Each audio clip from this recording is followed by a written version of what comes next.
디모데 전서입니다.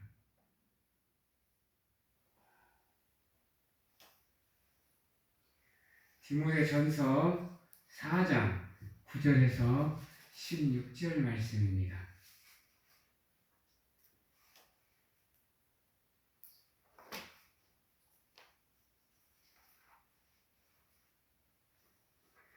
디모데전서 4장 9절에서 16절 말씀 제가 봉독하도록 하겠습니다. 미쁘다 이 말이여 모든 사람들이 받을 만하도다. 이를 위하여 우리가 수고하고 힘쓰는 것은 우리 소망을 살아계신 하나님께 둠이니라.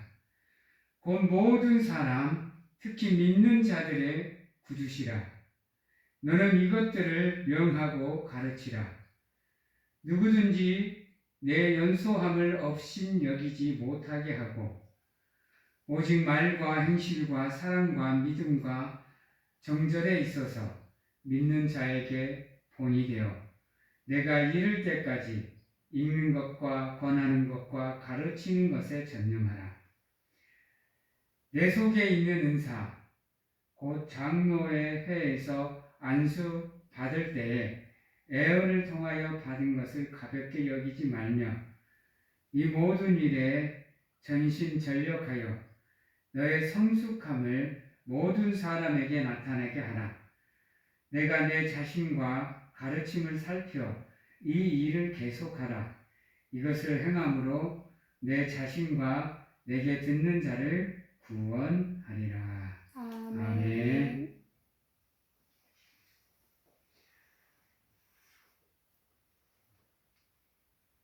사랑하는 성도 여러분,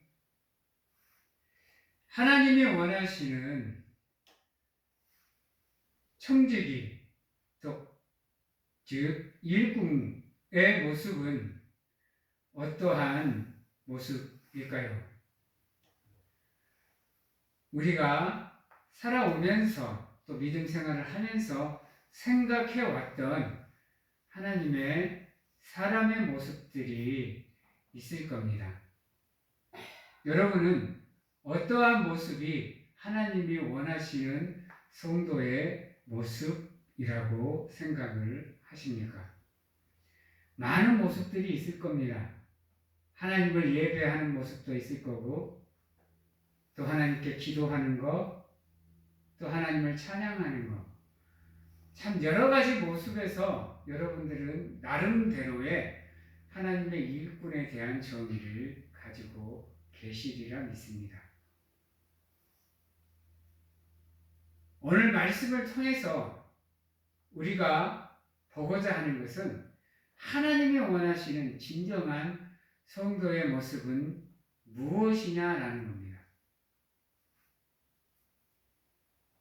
여러분께서 생각하는 하나님의 일꾼의 모습과 오늘 말씀을 통해서 듣게 될 하나님의 일꾼의 모습들을 비교하면서 여러분들은 어떠한 자리에 서 있는지를 한 번쯤 돌아보는 시간이 되셨으면 좋겠습니다. 먼저 오늘 말씀은 미쁘다라고 시작합니다. 여러분, 미쁘다라는 말이 무슨 말인 줄 아세요?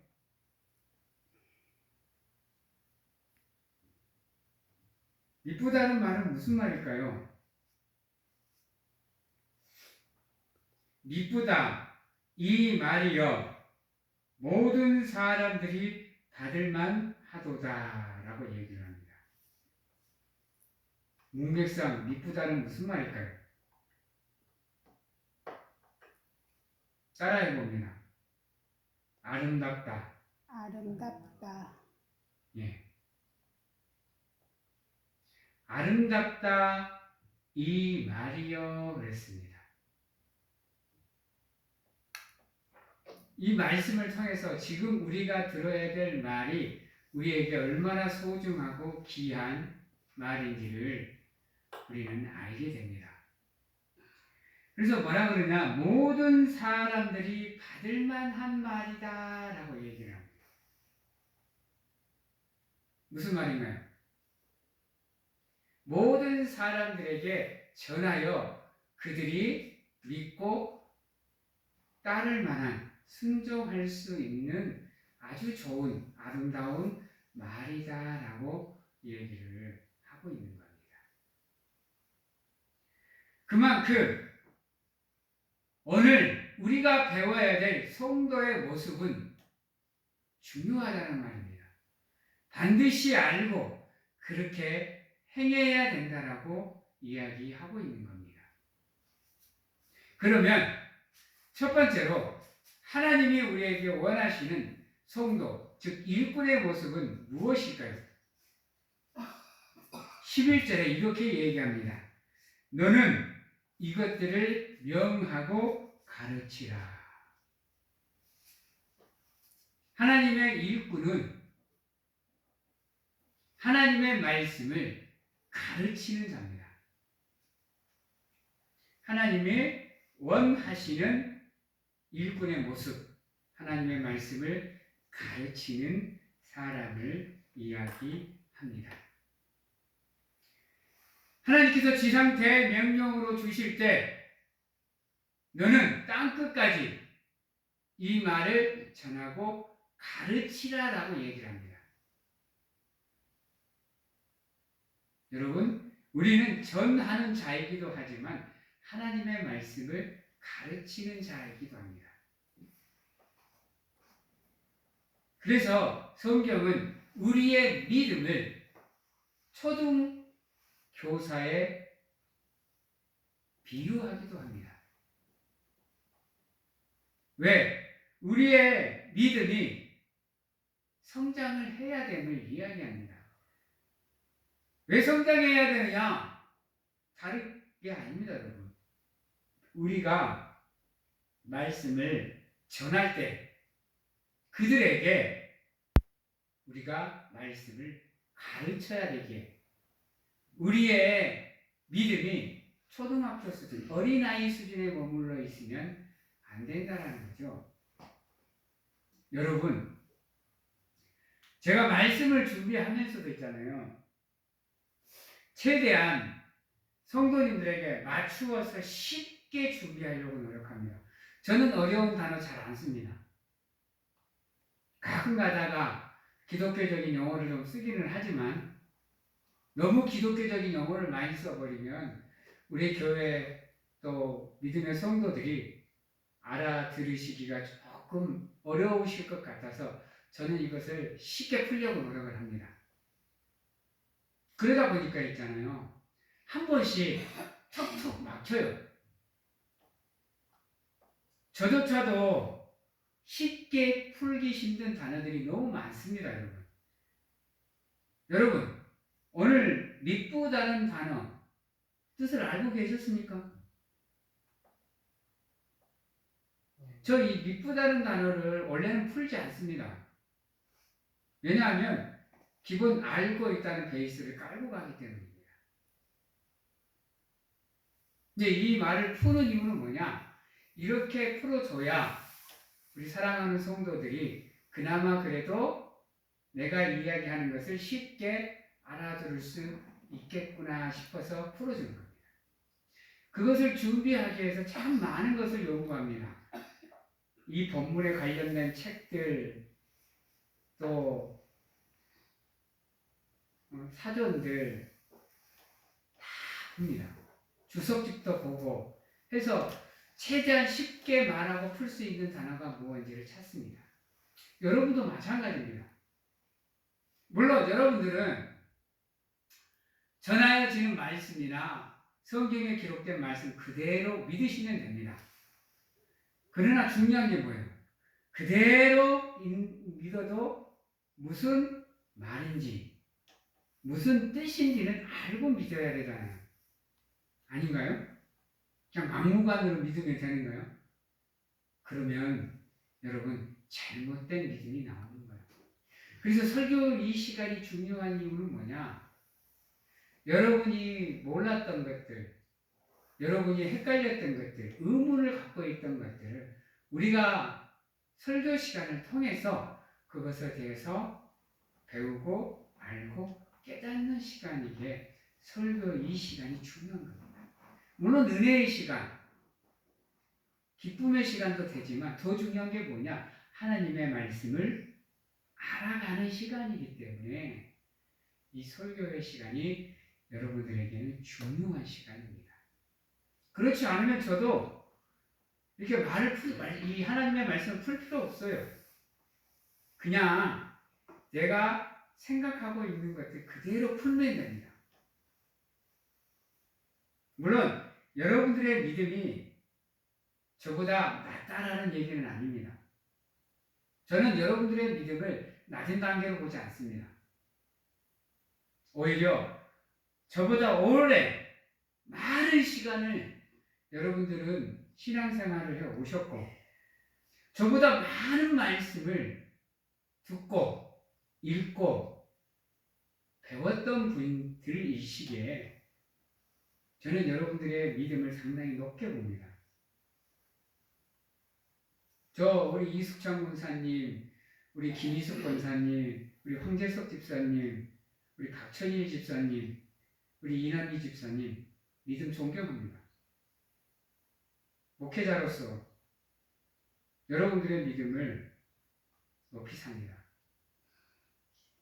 그래서 참 저는 어디 가서 행복한 목회자라고 생각을 합니다. 다른 교회 목사님들 얘기 가만히 들어보면 어느 집사님은 이렇고 어떤 집사님은 저렇고 어느 장로님은 저렇고 얘기를 합니다. 내가 그래서 그렇게 얘기합니다. 교회 성도님들 이야기하실 때는 혼자만 아세요. 싫고 좋고는 혼자만 아시고 어디 밖에 나가서 성도님들 얘기하실 때는 누구의 단점을 얘기하지 마시고 누구의 장점을 얘기하십시오. 여러분, 밖에 나가서 내가 내 사람을 욕하면 여러분 그거 아세요? 오히려 내 얼굴에 먹칠하는 겁니다.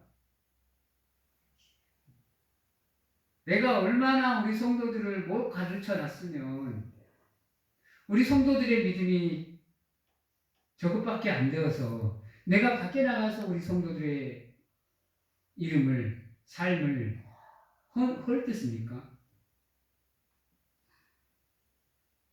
그건 잘못된 겁니다, 여러분. 그러기에 끊임없이 가르치고 끊임없이 배워야 됩니다. 내가 나가서 실수하면 내가 욕먹는 게 아니에요, 여러분. 여러분은 동네에서는 특히 이 마을 주변에서는 대부분 사람들이 여러분들이 기독교인이라는 걸 알고 있습니다. 그렇죠? 근데 여러분이 나가서 잘못 배워서 잘못 알고 있어서 실수하면 여러분 그 화살이 누구에게로 돌아가요? 나에게로 돌아오는가요? 물론 나를 욕하기도 합니다. 하나 기본 베이스는 예수 그리스도로 그 화살이 돌아갑니다. 하나님께로. 이것도 하나님 믿는다고 하면서 왜 삶이 그러냐? 지금 하나님이 살아계신 거 맞냐? 하나님이 잘못했네. 욕먹습니다, 여러분. 그래서 여러분들은 끊임없이 배우시는 가운데 내가 하지 말아야 될 것과 해야 될 것들을 구분해서 나로 인해서 내 믿음뿐만 아니라 하나님과 그리스도의 이름이 욕먹는 일이 없도록 노력을 하셔야 돼요. 그게 하나님을 믿는 성도들의 삶의 모습입니다, 여러분. 하나님의 이름이 욕되이 욕을 먹든지 욕되이 일컬어지든지 관심도 없고 그냥 그저 그렇게 내 삶이 편하면 되고 나만 이익이 되면 끝이다라고 살아가면 여러분이나 저 밖에 살아가는 저 인간들이나 다를 게 뭐가 있나요? 아닌가요? 여러분의 삶의 궁극적인 목적이 최후의 목표가 이 땅에서 행복하게 사는 거다. 라고 끝나면 안 됩니다, 여러분. 어떠세요? 우리 황 집사님, 우리 두 분 권사님 한번 물어볼게요. 세 분의 인생의 궁극적인 목적은 무엇입니까? 돈 많이 벌어서 넉넉하게 여유롭게 행복하게 사는 겁니까? 그걸로 여러분이 이 세상에 살아가는 목적이 다라고 생각하십니까? 그러면 한번 생각해 보셔야 됩니다. 지금 우리가 걷고 있는 그 인생의 목적과 저 밖에서 살아가는 사람들의 인생의 목적이 다릅니까?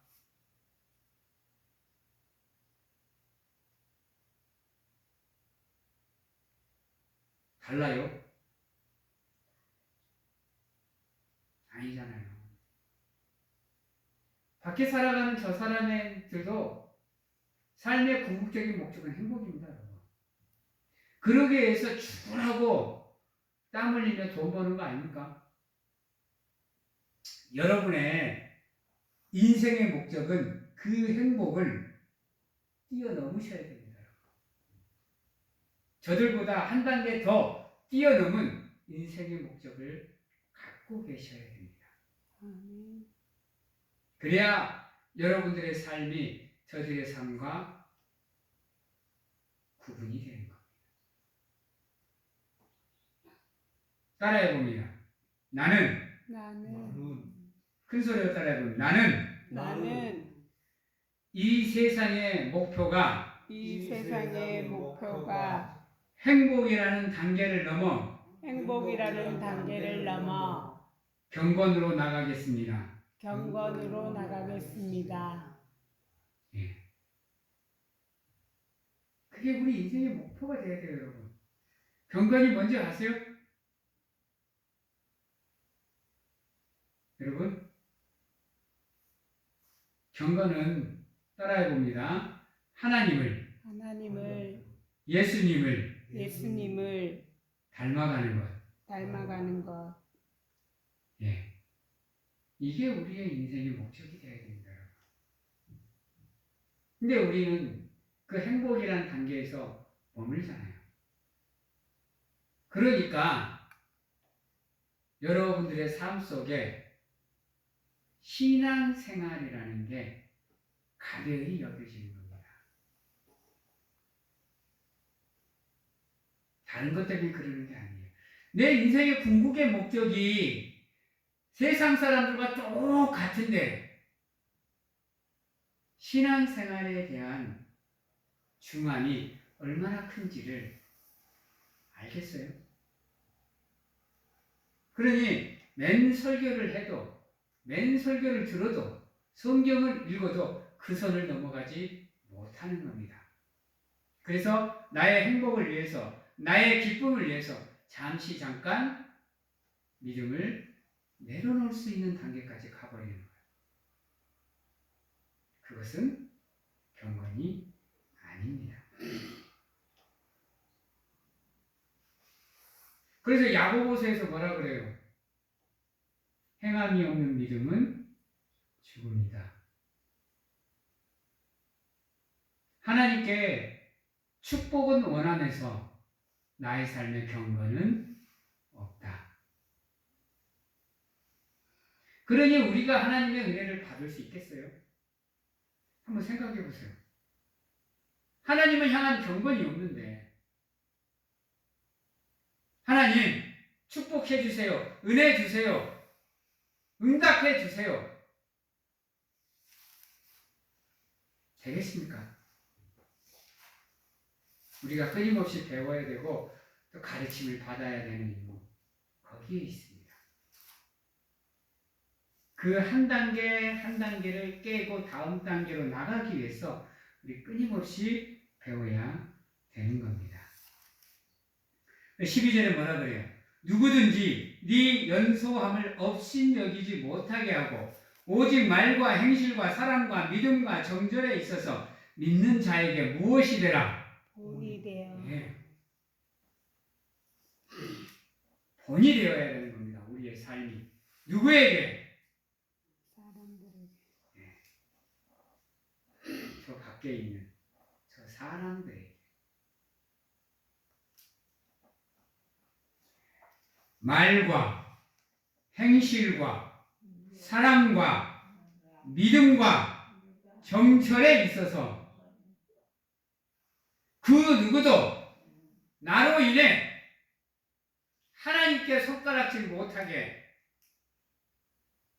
내가 성장하고 성숙한 믿음을 갖기 위해 끊임없이 가르치고 가르침을 받아야 한다는 겁니다. 여러분, 우리가 매일 하나님의 말씀을 보고 듣고 묵상하는 이유가 거기에 있습니다. 거기에 있어요. 그렇지 않으면 굳이 힘들게 귀찮게 시간 내서 하나님의 말씀을 보고 할 필요가 없죠. 그냥 내가 아는 믿음 내에서 그냥 그대로 살아가면 되는 거잖아요. 그렇지 않다라는 거예요. 하나님의 말씀은 매번 우리에게 다른 메시지로 다가옵니다. 여러분, 주 예수를 믿으라. 그리하면 네가 구원을 얻으리라. 이게 매번 똑같은 메시지로 다가오던가요, 여러분들에게요? 주 예수 그리스도를 믿으라. 그리하면 너와 내 집이 구원을 얻으리라. 이 말씀 하나하나가요, 내가 처한 상황에 따라서 다 다르게 들려집니다, 여러분. 그래서 성경을 계속해서 읽어야 되는 겁니다. 그래야 이 상황 속에서 나에게 위로가 되는 말씀이 다가옵니다. 그렇지 않고는 하나님의 말씀으로 위로를 받았다라고 말씀을 하시면 안 됩니다. 물론 이 설교를 통해서도 마찬가지입니다. 설교를 통해서도 위로를 받을 수 있습니다. 그러나 그것보다 더 중요한 거, 하나님의 말씀 안에서 나에게 주어지는 메시지가 무엇인지를 찾아가는 겁니다. 이 설교가 그 길을 인도하는 선생의 역할을 하는 겁니다. 아멘. 하는 거예요. 그래서 힘든 사람들 중에도 아픈 사람에게는 이 말씀이 이렇게 다가오고, 힘든 사람에게는 이렇게 다가오고, 인생에 문제가 있는 사람에게는 이렇게 다가가고, 상황마다 다 다르게 다가가서 그 말을 자기의 삶에 맞게 풀이하는 겁니다.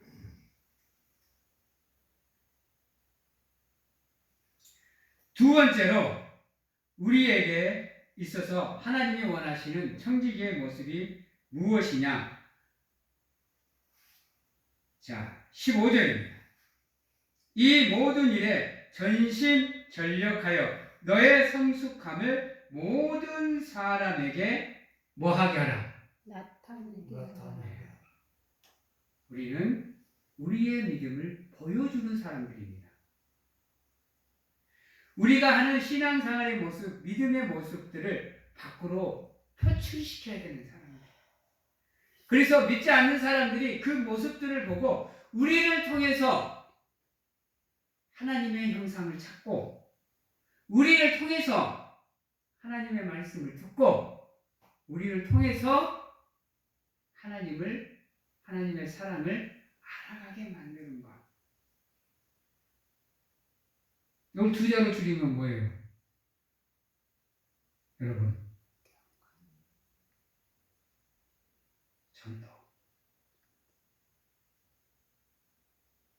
전도라는 겁니다. 생각해 보세요. 우리가 하나님에 대해서 말을 안 해, 밖에 나가서. 내가 알고 있는 하나님을 알려주지를 않아. 그러면 저들이 하나님을 알겠어요? 어떻게 믿겠어요?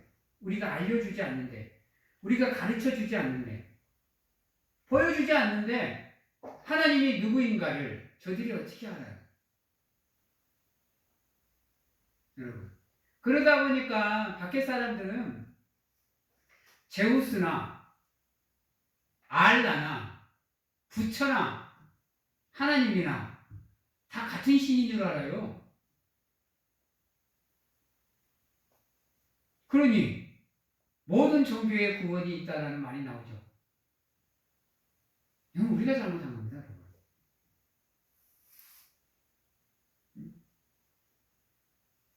기독교에만 구원이 있다라는 걸 우리가 가르쳐야죠. 왜? 하나님께서 이 세상에서 구원받을 방법을 하나밖에 안 가르쳐 주셨다 그랬어요. 보여주시지 않았다 그랬어요. 그 외의 방법은 우리에게 알려주시지 않았어요.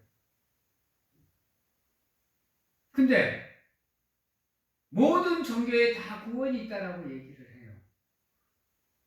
근데 또 기독교인들이 거기에 설득돼요. 왜? 내가 그거에 대해서 확신을 안 갖고 있으니까, 못 갖고 있으니까요. 응? 아닌가요? 내가 구원을 받았는지 안 받았는지, 구원이 무엇인지, 구원 받을 방법이 길이 무엇인지를 내가 모르고 있으니까, 내가 확실하게 믿지를 못하고 있으니까, 불교에도 구원이 있다, 천주교에도 구원이 있다, 얘기하면 아 그렇네, 그럴 수 있겠네, 우리하고 개념이 비슷하네, 이러고 자빠져 있어요. 여러분 환장하게요. 그래놓고는 한다는 얘기가 야 불교에도 우리하고 비슷한 구원이 있더라,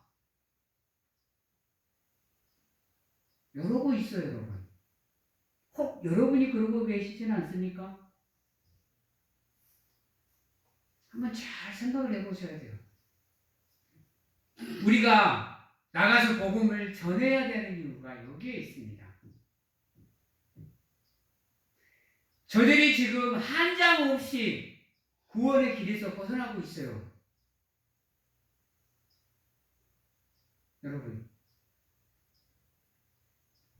여러분이 사랑하는 가족들은 어떠세요? 야, 구원받을 길은 우리 예수 그리스도밖에 없다 라고 얘기하면 여러분들의 가족들은 아멘 하십니까? 그렇지 않던데요. 내 친구들에게도 내가 이렇게 종교적인 얘기를 하잖아요. 목사니까. 또 지들이 물어보긴 해요. 또 야, 태우야, 야, 불교의 해탈이나 기독교의 구원이랑 같은 거 아니냐? 이게 물어봐요. 근데 그 양반이 기독교 안수집사예요. 환장한 어르시죠. 여러분도 혹 어디 가서 그렇게 얘기하시지 않으세요? 여러분, 해탈과 구원은 완전히 다른 개념이에요, 여러분. 불교가 갖고 있는 기본 믿음의 정의가 뭔지 아세요? 여러분, 따라해 봅니다. 자기 수양. 자기 수양. 예, 자기 수양. 해탈이 뭔지 아세요? 그 자기 수양으로 인해서 세상의 죄에서, 세상의 먼지에서, 티끌에서, 피진에서 벗어나는 겁니다. 그게 해탈이에요. 우리 기독교의 구원은 뭔가요? 그건가요? 달라요, 여러분. 그래서 우리가 끊임없이 배우고 가서 저들을 가르쳐 줘야 되는 거예요. 이 세상에 하나님을 모르는 사람들이 어디 있어요, 여러분? 믿지 않는 사람들도 하나님은 알고 있어요, 여러분. 여러분 길 가다가 너구지 뭐라 그래요? 아이고 부처 이래요? 아이고 성모님 이래요? 하나님 아시잖아요. 아이고 하나님. 믿지 않는 사람들도 그러거든요. 여러분 우리나라의 애국가에 누가 보호하사로 되어 있어요? 그 애국가 누가 지은지 아세요? 음. 기독교인이에요, 여러분.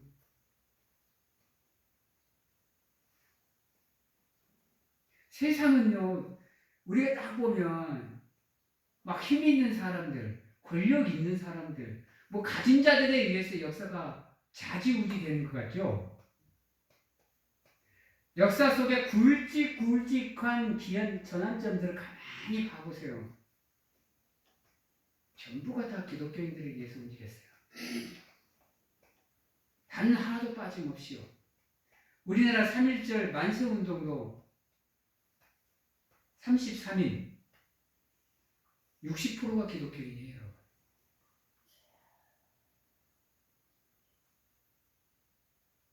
대부분 순국 열사들, 애국지사들이 다 기독교인들이에요, 여러분. 유변 활동이 어떻게 시작된 줄 아세요? 물론 서민들 밑에 최하층민들이 움직이긴 했습니다만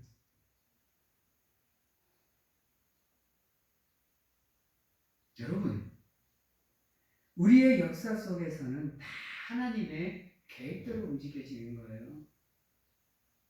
외국 역사도 마찬가지예요. 요소에서 기독교 단 한 사람들이 하나님의 선택을 받은 그 영혼들이 움직임으로 인해서 역사가 바뀌었어요. 여러분, 장다르크,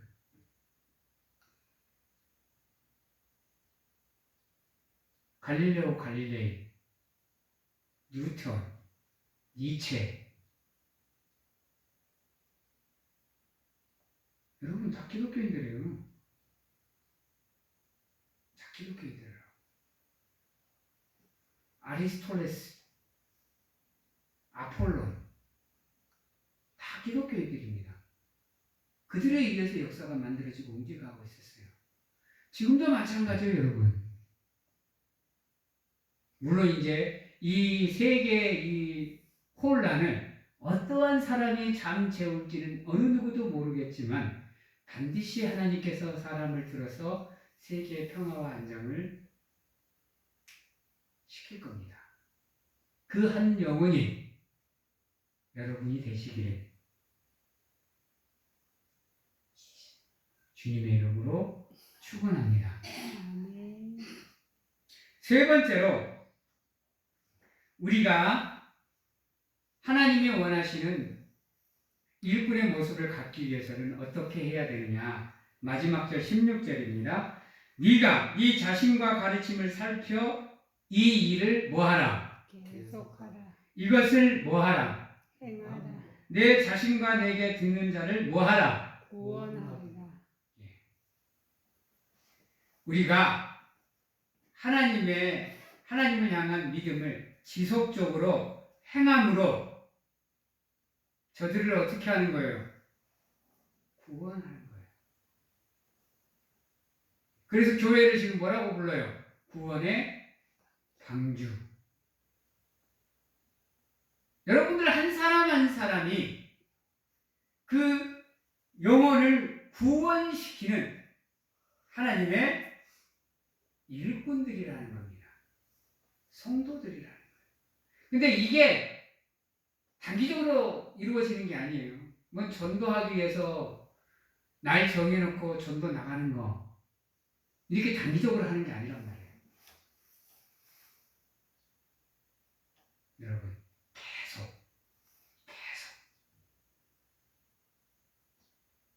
계속 하는 거예요. 여러분 기독교의 일에는 쉬는 게 없어요, 여러분.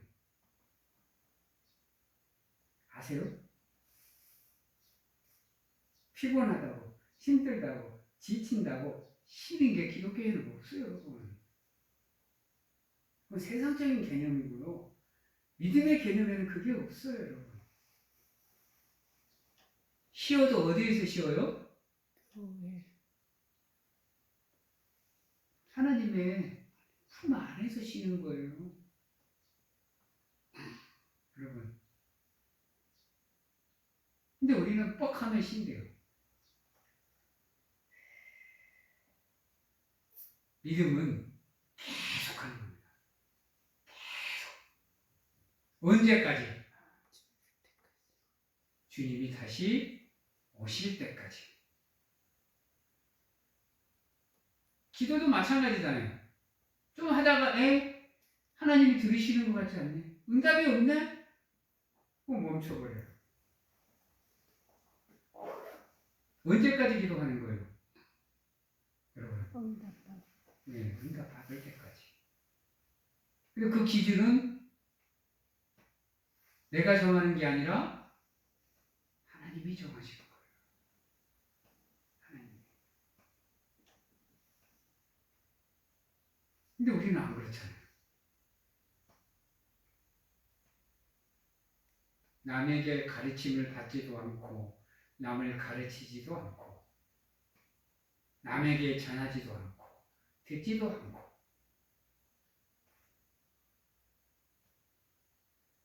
그러한 삶 속에서 어떻게 우리의 믿음이 지속적으로 이어지겠어요? 모든 기준이 난데 한번 잘 생각을 해보셔야 됩니다.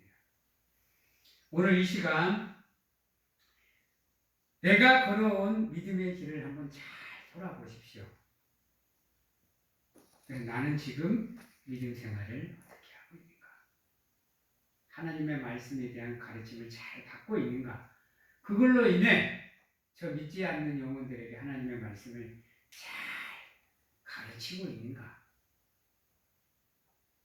오늘 말씀의 표현으로 보면 여러분 가르치고 또 나타내고 또 계속 행함으로 구원하는 역사를 나는 잘 이루고 있는가를 돌아보시는 가운데 하나님이 원하시는 삶의 모습으로 하나님이 원하시는 믿음의 모습으로 다시금 돌아오시는 그래서 하나님이 원하시는 장성한 분량까지 성장해 가시는 우리 사랑하는 성도님들이 다 되시기를 주님의 이름으로 축원합니다. 아멘. 기도하겠습니다.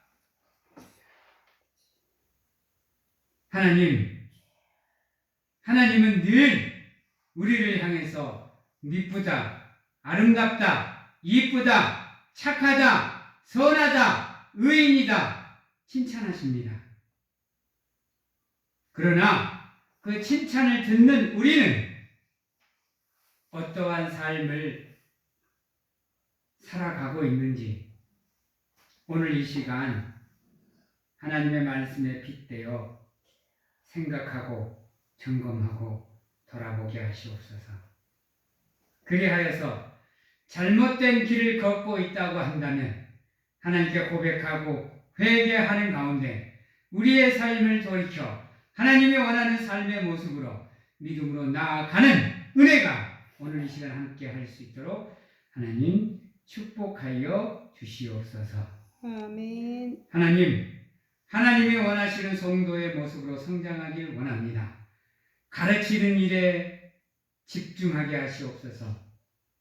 우리가 알고 있는 하나님을 나타내게 하시옵소서.